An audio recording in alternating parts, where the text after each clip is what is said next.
அனைவருக்கும் வணக்கம். திருக்குறள் பொருட்பால் அதிகாரம் 44 குறள் 434 குற்றங்கடிதல். குற்றமே காக்க பொருளாக, குற்றமே ஆற்றம் தரும் பகை. அதாவது ஒருவன் தன் வாழ்நாளில் செய்யக்கூடிய தவறுகளே அவனுக்கு அழிவை உண்டாக்கும் பகைமையாகும். ஆகவே அத்தகைய தவறுகளை செய்யாமல் தன்னை காத்துக்கொள்ள வேண்டும் என்பது இக்குறளின் பொருளாகிறது. நன்றி.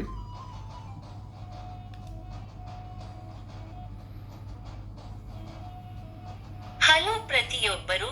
ತೃಕ್ಕುಕಲ್ ಪ್ರಾಧಿಕಾರ 44 ಧ್ವನಿ 434 ಅಪರಾಧವು ರಕ್ಷಣಾ ವಸ್ತುವಾಗಿ ಅಪರಾಧವಾಗಿದ್ದು, ಅಪರಾಧವು ಕ್ಷಮಿಸಲಾಗುವುದಿಲ್ಲ. ದ್ವೇಷವು ಒಬ್ಬ ವ್ಯಕ್ತಿಯ ಜೀವನದಲ್ಲಿ ಮಾಡಬಹುದಾದ ತಪ್ಪು.